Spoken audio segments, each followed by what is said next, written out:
So what is a transaction? Well, it's a set of operations that have to behave as a single operation. So the simplest example is the bank account. If you do something like a deposit, you read the account balance, you add a number to it, which is whatever the deposit amount is, and then you write that back out. Why does that all have to act as one operation? If it seems to be three operations, then you can get into a situation where you have, say, so this is read, add, and then write. Suppose that two of these are going on at the same time. Add, and then write. And suppose that your starting balance, say, is $100. And suppose these are two deposits that are going into your account. One is going to be your year-end bonus, which is, say, $30K. And this one is a check you got in, like some rebate check you got in the mail for $10. Now, suppose that both of these started reading this amount before any write was done. So this one says, oh, you know, the current balance is 100. It adds, and at this step it thinks that the new balance should be 110. And over here we're at 30,100, and you can see where this is going. Now, whichever one of these does the write first is gonna cause a huge potential heart attack, right? If it's this one that does it first. If this guy writes first in the timeline, and then this one writes, you've just lost 30K. Okay, so what a transaction is you need to make these operations, a set of operations like this. You have to have a way of being able to specify that a set of operations should happen as one. So in that case, there's going to be an ordering between when these happen. And it's okay, in this case, it doesn't matter which one happens first or second, as long as they happen all as one. So that's what we're going to talk about, is how you think about that, how you do that, and what some of the issues are. So some of the objectives you want when you're thinking about transactions are, you want consistency. That's one of your key objectives. That's why you want these to operate as one. You want fault tolerance. If something happens to one of these, you know, somewhere along the way here, you don't want it to mess up that operation. And the last one is performance. As you can imagine, grouping a bunch of operations into one, I'm sure you can probably think of lots of different ways you can do that, but many simple ways of doing it actually incur huge performance overheads. Something like Oracle, which does a lot of transactions, needs to be doing tens, hundreds of transactions per second potentially, and so the amount of leeway that you have actually becomes very small. Any interface that lets you, any abstraction that lets you create transactions has to support what's called, or implement what's called, atomicity. So what's atomicity? Well, an operation is considered atomic if an outside observer can't determine that it's composed of a series of steps. One thing that you have to worry about when you're thinking about whether something is atomic or not is that it really depends at what layer you're looking at it. So you can think of something like this scheme code here. Let's see if I can use this. The scheme code here, you're defining a variable to be a cons of Shai and Simonson. And if you think about this set car here, let's say you want to change Shai's name to Tom. Set car in this case is, from the scheme level, it's an atomic operation, which means that when you do a set car, if for some reason it fails because it can't, you know, the garbage collection has issues, or there's some reason that it fails, you expect that this pair here is still going to be either Shai or it's going to be Tom. When you think about it underneath, though, at the layers underneath, the operating system level where you have machine instructions and processes, you can imagine that doing this set car can involve lots of operations, fetching memory, allocating a symbol here. And if one of these operations fails, you don't ever want the, actually this should be car. You don't ever want the car to be something like THAI. Like suppose that it started changing it to T, and then something broke, and then you get THAI. You wouldn't expect that behavior. You'd expect this operation to be atomic. Either the car is going to be shy or it's going to be Tom, but you don't expect some amalgamation of the two.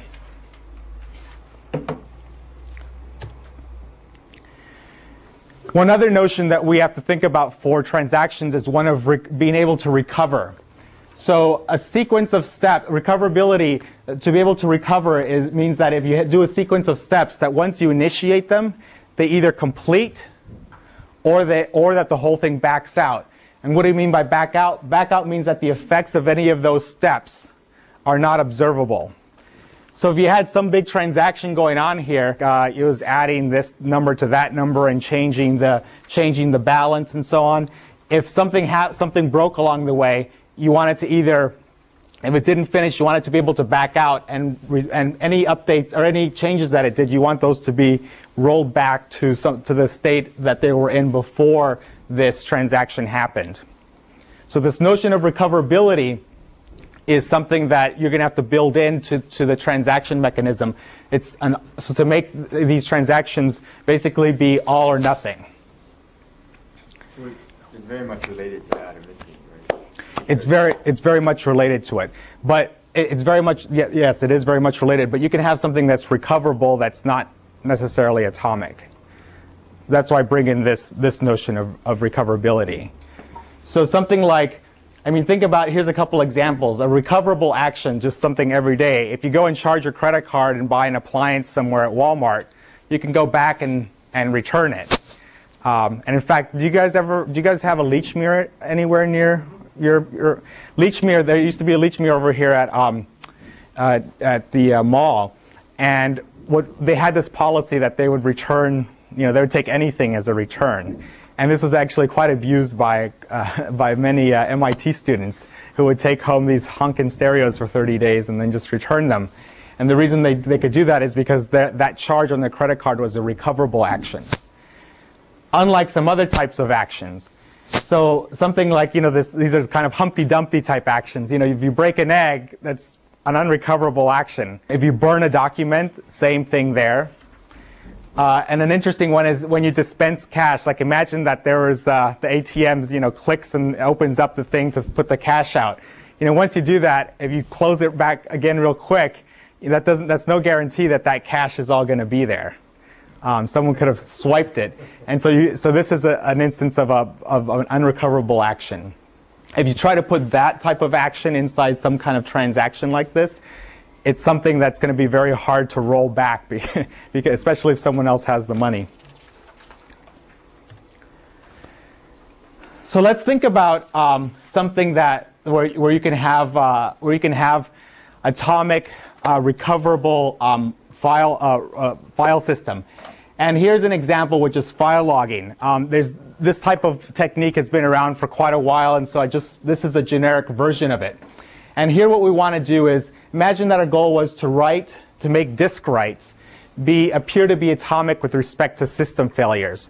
So what you want is that anytime you say write, what happens is either you get back something that says, yes, it's been written, and from then on you can assume that even if the server crashes and something bad happens to it, that file, those write will be there, or that you get back something saying it didn't complete. But what you're never going to get is something where a partial write happens. So for example, you might get corruption of your data. That's what you want to avoid in this case. You start writing out your new DNS table, right, and then all of a sudden something dies in the middle of it. You don't want a corrupted DNS table. So that's one reason you might want something like this. So what you do is you have a log. And this log is something that sits outside it could be a file, but in essence it sits outside your normal file system. And in this, when you get a write, you start writing to this log. So you'll do something like say, what's the, in this case I'm going to assume a single server file system. What's the inode of this file? Maybe some kind of timestamp. and then you start writing the data. And at some point, when you're done writing the data, you can say something like, if you need to, you can perhaps put a timestamp. But more importantly, you put something, a token like a done token at the end of that. Now what you do is, once this done token, oh, and on the file itself, before you write that done token on the file and on the actual disk, you set a dirty bit. And what this means is, what this tells the file system is that that file here is the one that's stored on the disk is invalid at this point. So let's see how all this works. What you need to do is, once this token is written, done, that's when you return the write. So at that point, at any point after this, if there's a disk failure, the idea is that this data here that corresponds to some file, say it's a Ricky Martin 3, that data has to be something that any future reads will see. So let's do a case example here. Suppose that, and there's one last step, which is that once this done is completed, and at regular points over time, there's going to be a log cleaner. And what the log cleaner does is it comes through, and it says, oh, here's something that I have to write out to disk. So it finds out where this file is on the disk using the inode. It starts copying all this data. And then when it's done doing that, somewhere over here, it'll say, that particular inode over here, let's call it J, is written. Another way that it can do that, instead of using the log, is basically clearing this dirty bit and making it clean. So let's see how that works. Suppose that the write happens, and you're at this point, and the machine crashes. When it comes back up again, it's gonna start getting requests. Let's look at a couple cases. One request is that let's say it gets a request for this file. If it comes over here and sees a dirty bit, it's going to say, oh, this file here on this disk is invalid, which means that the real bits that are supposed to be there are in my log somewhere. So I can't return that data until I go through and clean up my log and write the data that actually belongs there to the disk. Okay, so and once it's written there and this dirty bit gets reset, then great, here's the file. I can now send it out. Let's say that a crash happens as this data is being written to this part of the disk. Well, when you come back up again, you can say this dirty bit hasn't been reset, so you basically start again and just go through the same operation and start copying this stuff over. Okay.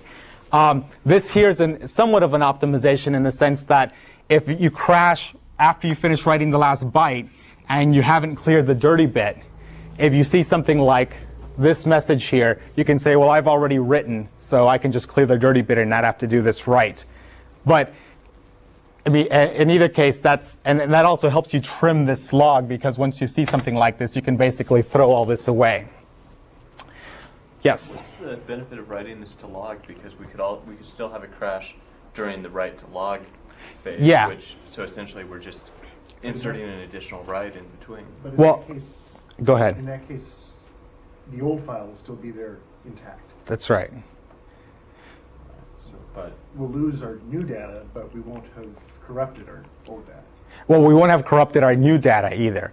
Thing is, once this data has been written here, that's the current copy, because you return the write. And the semantics of this is, once you return from the write, this here is what's the new file. And so the reason that if you do crash while you're writing it here, this can get corrupted. But that's OK, because you have the version that you need still written up here, intact. So this is assuming that there's not a media failure here, which like the disk getting blown out of the water. So if you crash while you're in the middle of writing this, yeah, this will be corrupted. But so what? You just start over here, you come back to the log, and you start doing this operation again, and it'll complete at some point, assuming that you don't have a hugely unreliable system. And once it completes, then this becomes the new data. The dirty bit gets cleared, and then you can keep moving forward. Yes? So it creates a separate copy? That's right. So then you couldn't have a file that was larger than half the size of your file system, or of your mount, right?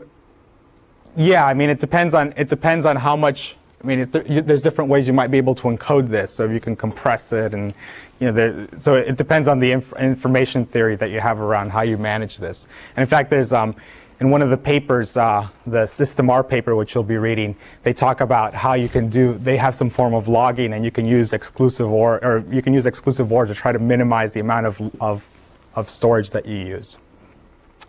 But there probably, there's got to be some kind of information theoretical limit on that. Will give you the number you're looking for. Okay, so now let's look at the other case. What happens if you're writing this and something unexpected happens? You run out of disk space or there's some crash.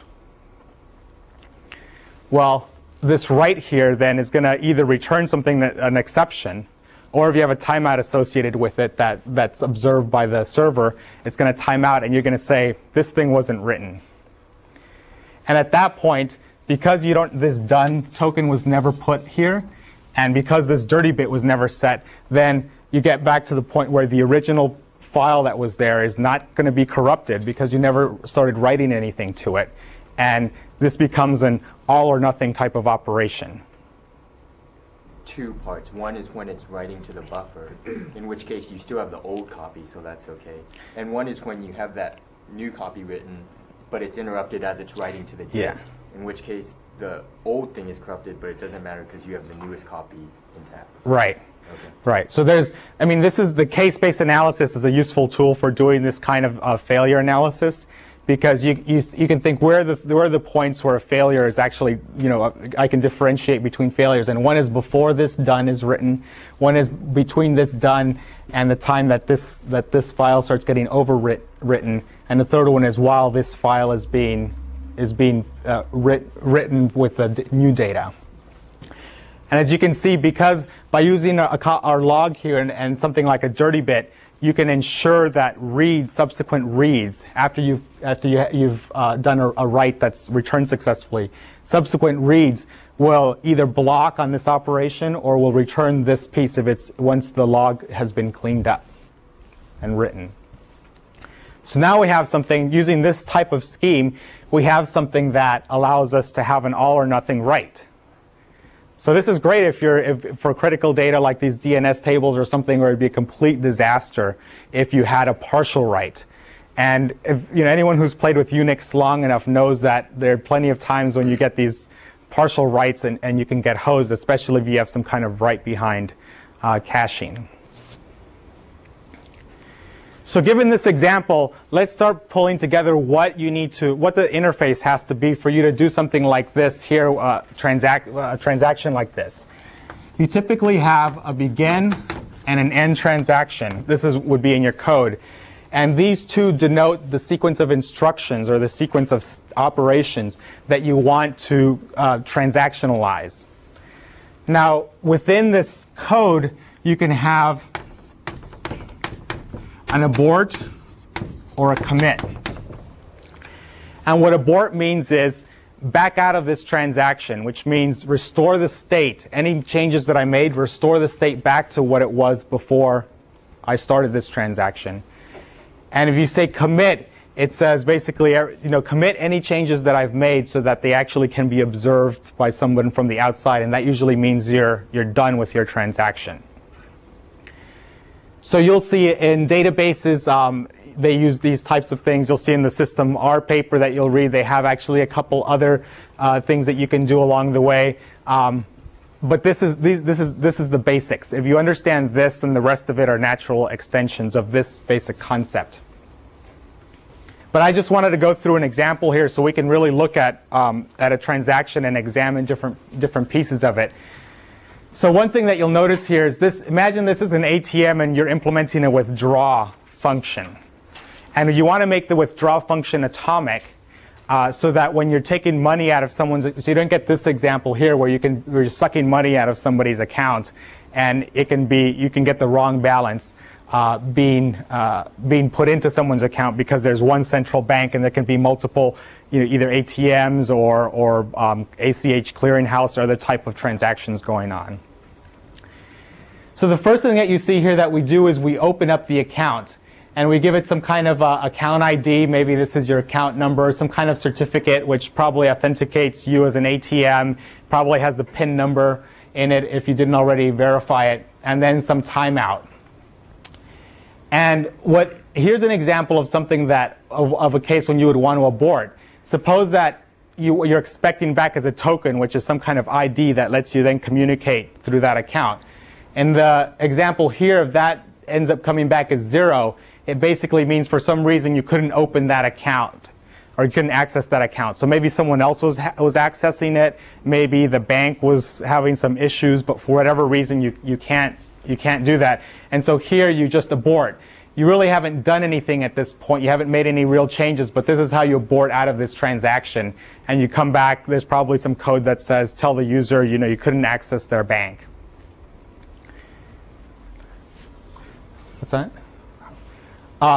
So let's suppose that this account token, you actually got something valid back.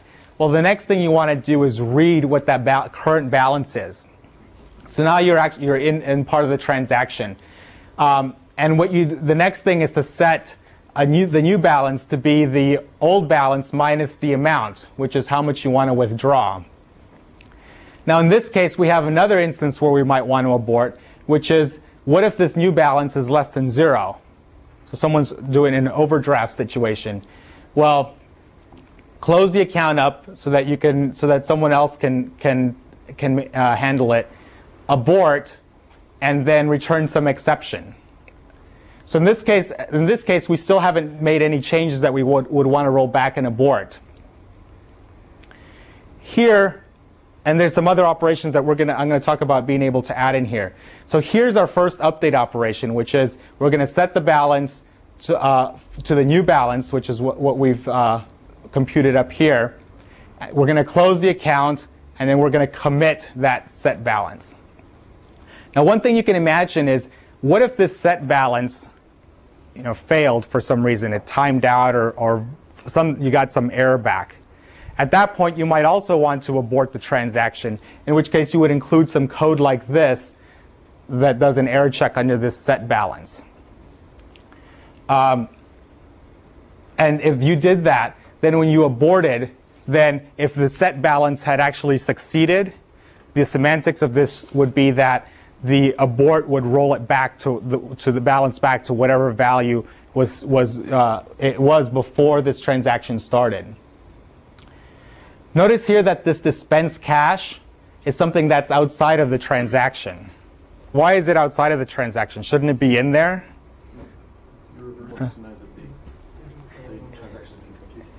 Well, it does, but and the other thing about it is that it's an unrecoverable action. Right, so if you try to stick this, it doesn't really make any sense to put that as part of the transaction, because if you abort for some reason, there's not a hand that's going to reach back out of the ATM and suck that money back. It's gone. There exists the possibility that you can crash between ending the transaction and dispensing cash. That's right. And so what's one of the ways? And if you do that, this actually you can rectify the situation. How would you do that under this case? Because that could happen, right? I mean, some people, they'll go through the whole ATM thing, and then you won't get the money. And then you call, but what happens when you call? If it's a good bank, they'll tell you, oh yeah, we see it right here. And why have they seen it? Because this committed, and then they can go back and see that this certificate, which corresponds to an authenticated ATM, made some withdrawal on your account. So now there's a recovery mechanism where they can say, okay, well, if we believe that you didn't get the money, then we'll credit your account. And how would they know that you actually didn't get the money? What's the typical thing they do? They count the money in the machine that night. So you're never going to know until the next day at least, or until the guy comes back with the amount, whether you're going to get credit or not. But you notice that putting this inside the commit again, putting any kind of unrecoverable action inside a transaction is in essence a violation of the semantics, because if it aborts, then that side effect is something that can't be rolled back and therefore can be seen, even though the transaction committed. So these are the kinds of issues that when you're writing this, I mean, look at all this hairy code. All of a sudden there's these different things that you have to think about. But unfortunately, when you're doing transactions and when you're changing state, especially when you're managing state that's in multiple places, you have to think about what happens when there's failure. You have to think about when you want to abort. You want to think about, we'll see later on, you can partially abort certain things. But things, all of a sudden, you're exposed to in essence, the side effectiness of the real world. Why do you have to count the money? Why can't dispense cash have a check on it that shows whether cash was dispensed or not? That it could have something that says, try dispense cash, and it returns something that says, yes or no. Right. But if you put that in the transaction, suppose the answer is yes, and then you want to abort the transaction, you can't recover that. No, I mean still keep it outside. But when the person calls up and says, I didn't get my money, instead of saying, well, we'll have to wait till the end of the night. Oh, because there can be a failure. Like maybe it's the case that they had asked for 50 or for 10 bills and got 9. Oh. So there can be a mistake in the way that that the money comes out, or maybe it's jammed. Maybe the last person got mad and jammed it. So there can be hardware failures that give you false readings. Okay. So the only way to be sure is to see how much money there's in the machine at the end of the day. That doesn't prove that you didn't get it, right? Because if it got jammed, maybe someone jammed it in a way that, when you come over, when you leave, they unjam it and pluck out your money, right? I mean, there's all sorts of scams. I'm sure someone's tried something like that. I mean, they have people who will come in. There was the Star Market at Porter up here. Some guy took one of these little mini forklifts and just backed up and just picked up the ATM and threw it into a truck and just took the whole thing. And they broke open and then tossed it into the Charles. And so, I mean, people will go to extreme lengths to suck that money out. So now if you go to these, you'll notice that they actually try to really put these like stuck to a wall or to some like real structural support, because they know that trick, that people know about that trick.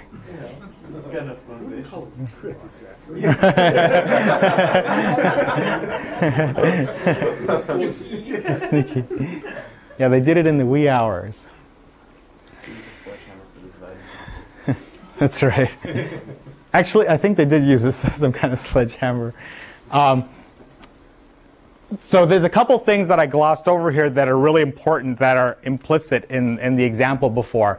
One is that you need some kind of mutual exclusion on this account.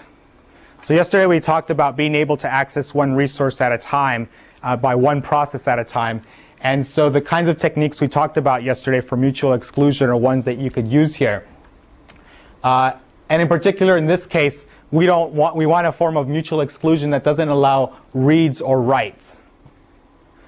And one of the mechanisms that you can use, and there's a lot different varieties of these things, are called locks. So if you guys, we talked a little bit about locks before. Have you guys all? Yeah, we did. Okay, you've gone through like read locks, write locks. Have you guys talked about intentional locks?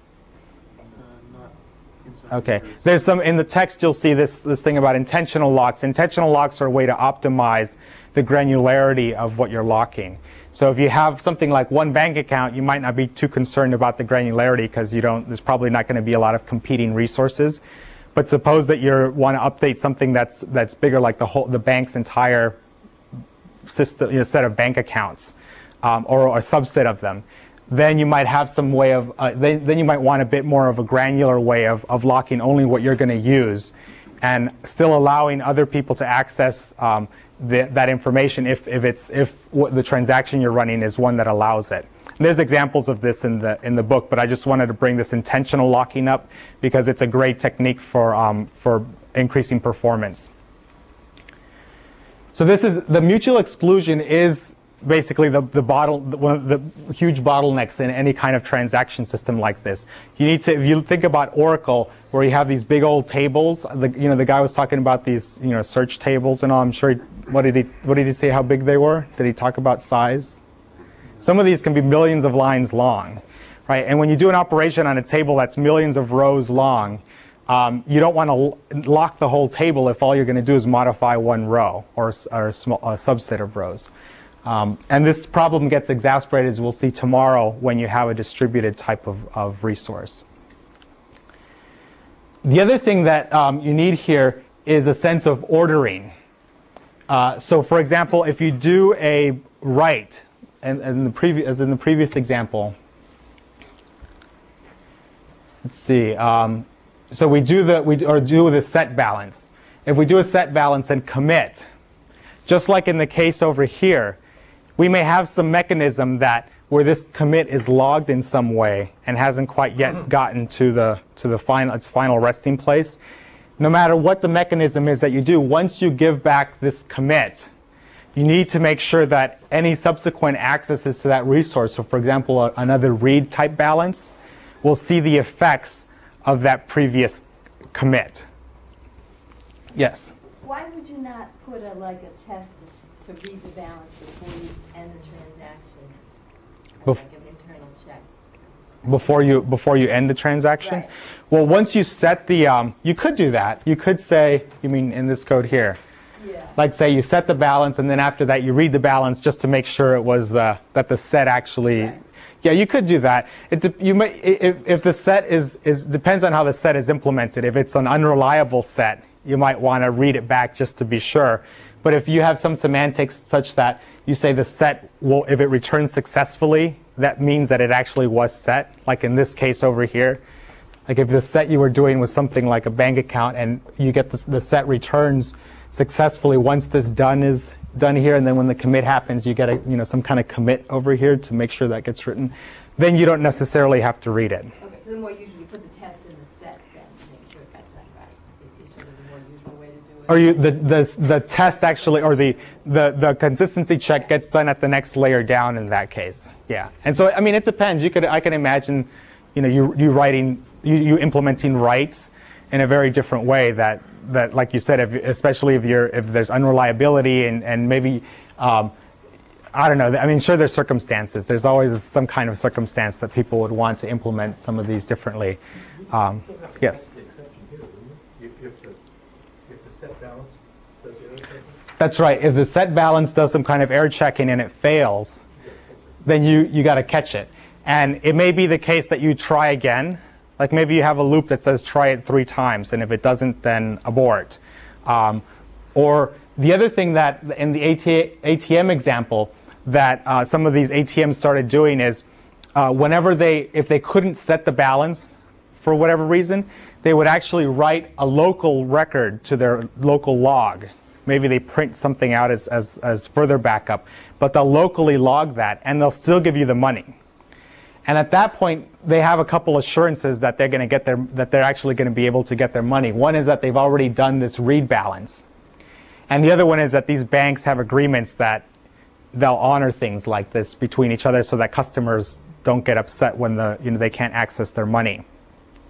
Now you can imagine that even up here, you can write this transaction so that even up here, and this would look very different if this account token was 0. You might just go ahead and say, well, if I can validate the PIN then on this card, then I'm just going to go ahead and carry out this transaction as long as it's not more than $100, or there's some limit might be built. Each bank can set its own. Then what it would do is take a different branch through the code where it could write some record in some kind of way like this that's all or nothing, that writes some record that says whenever I establish a connection back to this count, then I'm gonna finish this piece here. I'm gonna finish withdrawing that amount, and then if I detect an overdraft condition, I'll alert the bank, and we'll close our books at the end of the month and figure something out. So then this transaction in that case becomes quite a bit more complicated.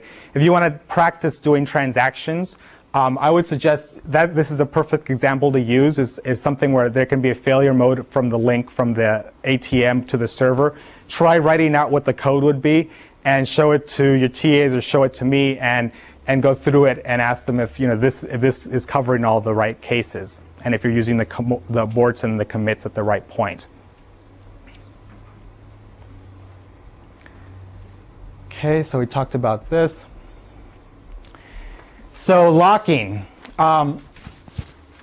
When a transaction runs in general, there can be a variety of locks that you have to acquire. So in the bank example, the withdrawal case, there was only one real resource, which was this balance. You weren't changing anything else. In more real-world situations, you may actually have to acquire locks on several resources. So, for example, if you're doing an update in a distributed database, you may have to acquire locks on several rows or several tables across several machines. And so one of the problems here is like, well, when do you acquire locks and when do you release them? And there's a type of mechanism that's used, a programming style that's used, which is called two-phase locking. And what you do there is you go through, when you're writing your code, you actually include code that at the very beginning explicitly grabs or asks for the right types of locks for all the locks you're going to need for that transaction. And once you've got them all, then you have the code for your transaction. And then when you're done, then you can release them. And actually, in this two-phase locking, in regular two-phase locking, you can start releasing the locks as soon as you don't need them. There's what's called strict two-phase locking. And in strict two-phase locking, the transaction won't start anything that it does until it's got all its required locks. And in two-phase locking, I meant to say that you can actually start the transaction before you've got them all. In strict, you have to wait until you've got them all. And then you run the transaction. And then when you're done, if you commit, if you abort, then you can release the locks. But if you commit, the locks are held until any updates are completed. So when you implement the command commit, it waits until, for example, this type of write returns, or until there's some mechanism that's underneath that you've ensured is going to make sure that any updates are now going to be in non-volatile storage and going to be observable by everybody else using that system. Now, you may ask, well, why do we want to do this two-phase locking and this strict two-phase locking? And it turns out that depending on how you do your locking, you can actually, this is where you can get into a whole lot of trouble. So as I mentioned before, locking is a form of mutual exclusion. Mutual exclusion is a performance bottleneck. In addition to being a performance bottleneck, it's a little bit more complicated because you can get into situations which are called deadlocks. So an example of a deadlock, you have two processes, P1 and P2, and each of them needs to access a set of resources, R1, R2, R3, and R4. And what they want to do is access all of them, is to grab the locks on all of them before they start before they start the transaction. So what can happen is that, imagine P1 is able to grab locks here and here, and then P2 is able to grab locks here and here. And now P2 is waiting for a lock on R1 and R3, because R1 and R3 say, I'm busy right now. You have to wait. And then P1, however, is waiting for the locks on R2 and R4. When is this going to be resolved? Never, at least not the way this is called deadlock. And deadlocks are something that you can't actually predict when they're going to happen, and the reason for that is you have the halting problem. If you could solve the halting problem, then you go through code and say, oh well, I can know that this program's going to deadlock with this input. Since you can't do that, you can't in general tell when deadlock's going to happen. So things that you want to do to prevent deadlock, well. I mean, there's all sorts of approaches. At the very highest levels, you can actually put programming language restrictions in your actual semantics of your language, so that it tries. You can come up with fancy algebras and theories about if you use locks a certain way, then you're not going to get into certain types of deadlocks, and that covers a lot of the ones you'd be interested in. So, that's all fine and dandy. there's other things that you can do to prevent them. You can say, I'm going to have an atomic acquisition of all my locks. So that means that you either get them all at once, it's an all or nothing deal, all at once or not at all. You can have some kind of ordering of locks.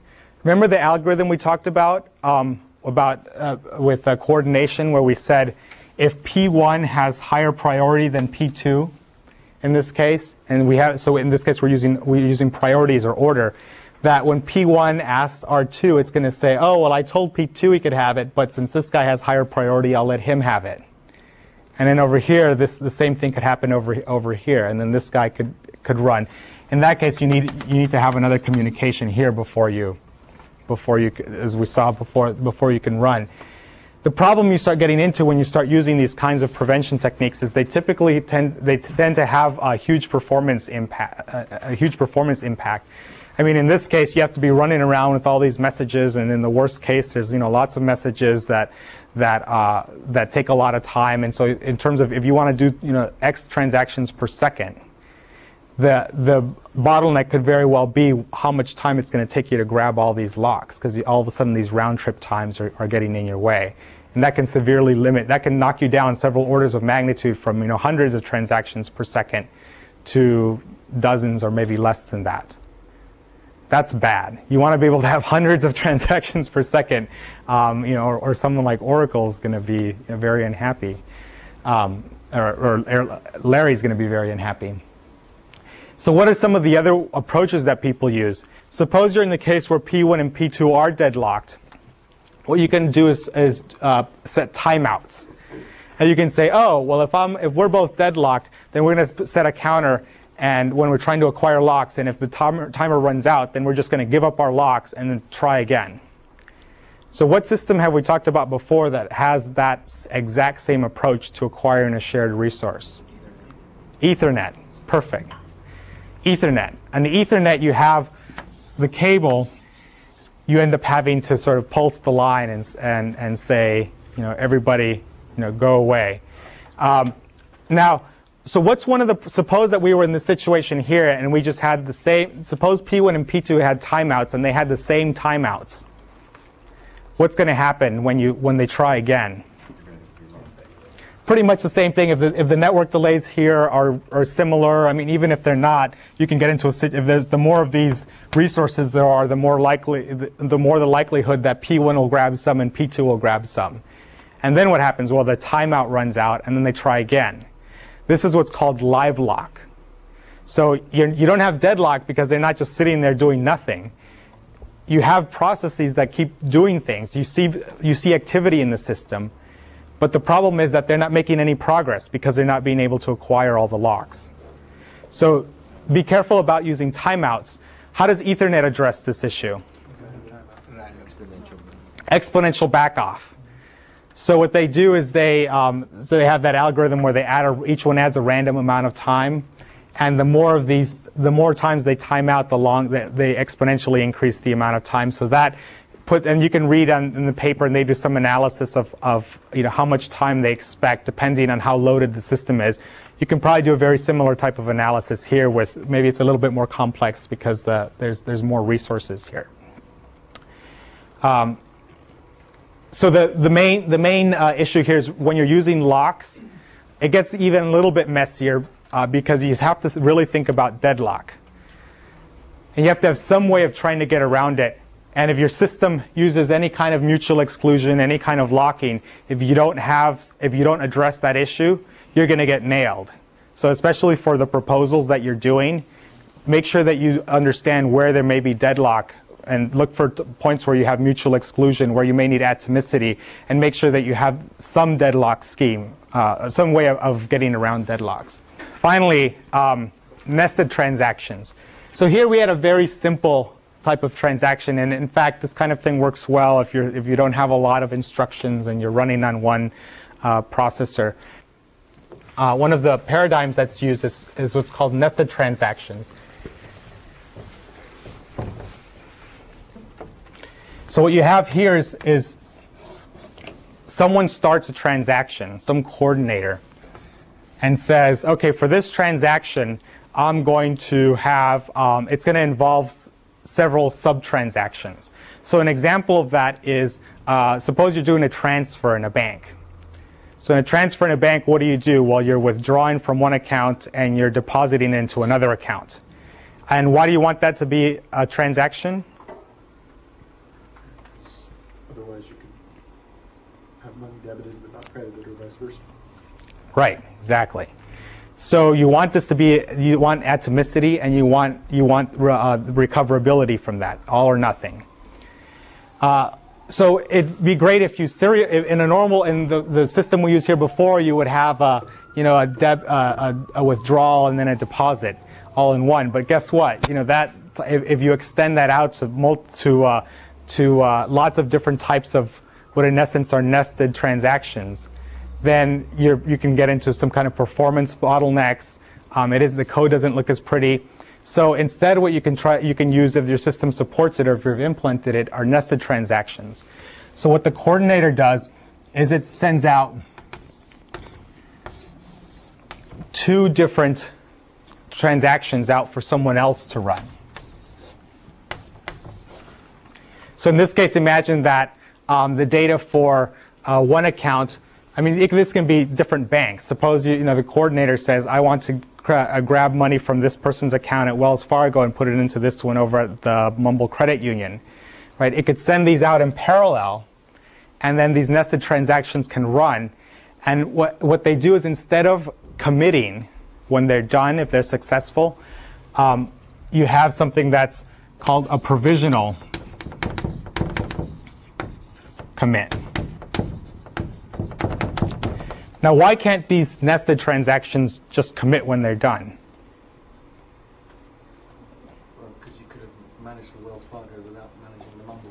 Yeah, because what if this one fails and this one succeeds, right? Then all of a sudden, if this one commits the way we had talked about before, its effects become observable. And that's a violation of our transaction semantics, which is that anything that's inside a transaction has to appear atomic, which means that any effects that are done along the way have to be unobservable. It's an all or nothing deal. So what a provisional commit is this nested transaction, suppose this one successfully completes, it'll return a provisional commit, which means that I'm ready to, it's saying I've been able to successfully do this transaction, but I'm not going to make the effects of that known until I fully commit. And if everybody is able to, and the way these nested transactions work is that if one of these aborts in a way that you can't recover from it, then all of these have to abort. So provisional commit has to be something that you can abort. So if you've been sucked money out of over here and you can't suck money out of here, then you have to be able to go back here and say, I'm aborting that provisional commit, and then the whole thing aborts. Something else that you could do is, suppose that you try to suck money out of this account and this one aborts, but this provisional commit succeeded. If you know that there's another way to suck money out, like maybe there's some credit line that you can get from somewhere else, when one of these nested transactions comes back aborted or uncompleted, you could try a different one. Maybe you'll try this one twice just to make sure, and then maybe you'll go over to the credit line and try to do something there. So one of the nice things about nested transactions is now you have a way to handle recoveries, even though you have some kind of transactional mechanism or an atomicity within each of the nested transactions. So this nested transaction. It's a little bit more complicated in the sense that you can have lots of these going on, but on the other hand, it makes it a little bit nicer when you're thinking about writing the code, because it's almost like you're forking off or spawning off some other thread somewhere that's going to come back and tell you whether it was able to do its thing or not. Now, notice that one thing that can happen here is this one can provisionally commit, this one might fail, and then this one here could provisionally commit. So it doesn't require, these nested transactions don't require that everything successfully provisionally commit. You can have some of these failures along the way. So that's, whereas when we were looking at the bank example before, the withdraw, if any part of it, if you had some abort, is the way it was written, the whole thing aborted. But you'd have to, in the overall transaction code, say, I need one of this kind of transaction to have completed, and one of this kind, one of every kind of transaction to have completed. Yeah, and the kinds actually can be grouped, because it may be that one of the kinds of transactions is withdraw money from this account here and deposit it over here. That's one kind. Another kind is get an authorization from this credit card and transfer it to that somewhere where that you can actually transfer that cash under the terms of the agreement of the credit card deal. So it can be you might actually, you might have to, this thing aborting may require you to take this provisionally committed one and abort that one and try another set of nested transactions also. Now I've gotten one layer here, right? Let's look at one of our complexity management techniques. You can imagine this. Also have these transactions also being nested. So here's a very interesting way. And so at the end, I mean, there may be some exponential number of nested transactions that actually occur. So this is why you can get some kind of nicer programming interfaces, that you can build these up in a way that when you're the main coordinator, you're really thinking about you're thinking about these nested transactions in a much more simplified way. So like what I said before was, what if this one aborts and then or this one aborts and then you have to abort this one even though provisionally committed. You can imagine pushing that off into a different type of nested transaction that does that at this level over here. Right, so now all of a sudden the way you think about these things becomes simple. Now one thing that isn't coming out here as much, it's starting to come out a little bit here, is that a lot of these transaction processing, they can become very complicated very quickly. So as you'll see and especially the implementation of these can become very complicated very quickly. And the way, for example, when you read the System R paper that talks about how you implement one of these types of transaction systems down to a reasonably low layer, the way that you can keep it all straight in your head is by thinking about these very simple and straightforward rules. So a transaction has to be atomic, transaction has to be recoverable. When you have logging, which System R does, you typically have to replicate data in order to be able, this is a great technique to use to be able to have some degree of confidence that when you return back a write, that it's actually going to be an all or nothing, or when you do an operation, it's going to be an all or nothing. There's something else that you'll see in these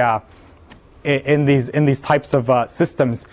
You can have what's called a rollback. So when you open an Oracle session, I'm mentioning this term because you might see it around. When you're opening an Oracle session, if you're doing a transaction and you've completed some steps and you type in rollback, what it does is it goes back and undoes everything that's gone on until this transaction started. And so you'll see in some of the literature that they'll say that they'll have this notion of rolling back, and that tends to be hidden in the abort, typically, because that's what an abort does. It rolls back. But at times, some systems will actually give you that as something you can call directly and roll pieces back. That tends to make some amount of sense when you're doing this kind of nested transaction, because you might want to roll back pieces of it. But in Oracle, this is if you read Philip's book, this is something that has saved him and has saved anyone who's been programming this stuff a lot of times. And it all has to do with if you had to type in abort, that might be the same, but it's when you're in a session, especially, rollback seems like a nicer thing to use. Okay, questions? With this exponential number of sub transactions, all of which are sitting there with their provisional commit, so finally you get back up and everything's ready to go, so you do your final commit. It would seem to me that there would certainly be potential that you could start committing these things and fail somewhere halfway through. How can you guarantee atomicity? Right. So in that case, then you're starting to get into how you manage the unreliability of the network. And unfortunately, I mean, it comes back to the case when we were talking about coordination before, And this is starting to feel somewhat like a consensus type problem. And we'll see that a lot more tomorrow when we talk about the distributed transactions. So here I just want to get this notion in. When you start talking about distributed transactions, then you get into this two generals problem, which is, you can't guarantee that two people are going to agree to attack or retreat, which in this case would be abort or commit with 100% certainty. But what you can do is come up with protocols that will end up using more resources, but can reduce the probability of you not being able to agree to some acceptable level. And in the System R paper that you'll see, I mean, this was written a while ago, but all the key concepts are there, and a lot of them are still actually quite in use. You'll see that they go to great lengths to identify the different failure points in their system. So whenever you're thinking about transactions, that's a key part of your analysis, is to say, well, where is the most likely failure in my system? Because every point where there's a failure, you have to figure out some way to bring the probability of that failure down to a level that you say is acceptable, a probability that you say is acceptable. And the way that when you have big issues like the space shuttle blowing up or huge disasters, it's either the probability of that was within the acceptable levels, or there was some check or some point of failure that wasn't brought down to that point. And so when someone gives you some transaction system and says, like, what do you think about this? I mean, the key things to think about are the fault tolerance, which you talked about before, like where are these points of failure, and do I believe that these points of failure are all down to some acceptable level? And the second is consistency. Are the protocols that they have for making sure that when you say something's all or nothing, do those really make sense? And then third is, given all of that, is it going to perform? Because if it doesn't, if it doesn't perform, I mean, there's very simple academic ways you can do a lot of this stuff, but if it doesn't perform, then what good is it practically?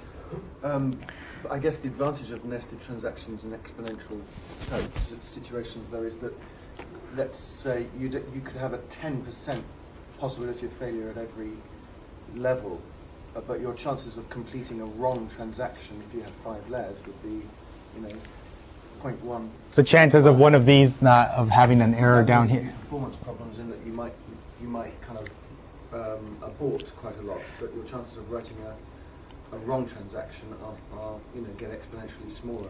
Yeah, I mean, the way that I see this, one way that you could see that is if you think about imagine that there were several of these going on, and you were having problems with some communication problems or something at some of the lowest layers.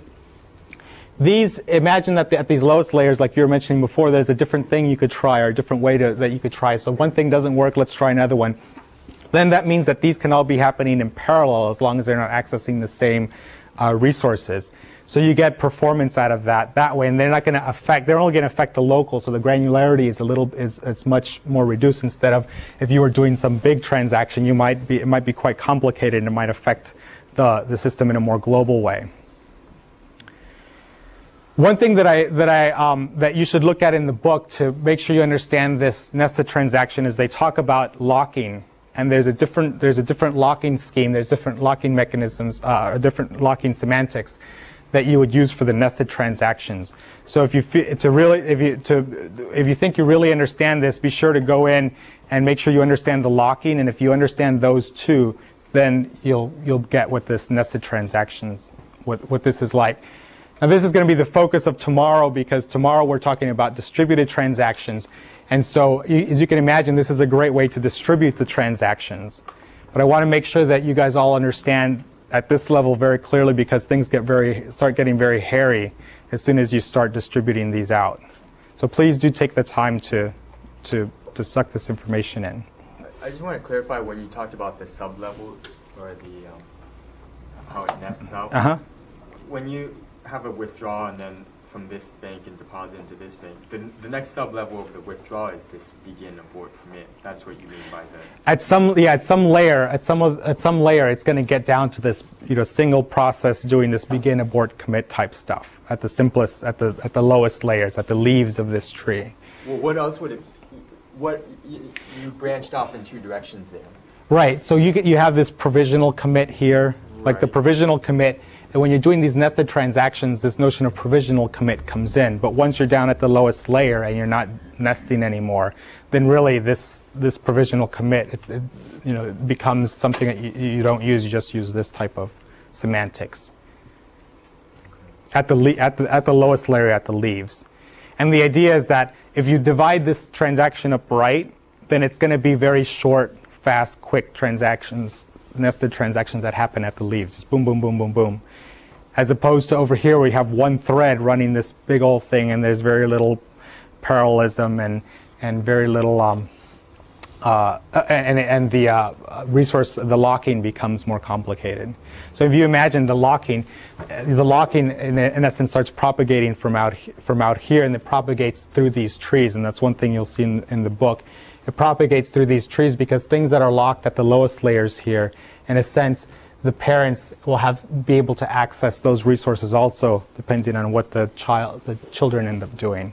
If the children have read locks on them, then anyone along the line should be able to read that, because this guy knows what these people are supposed to be doing and so on. But someone else over here won't necessarily be able to have a read lock. Okay.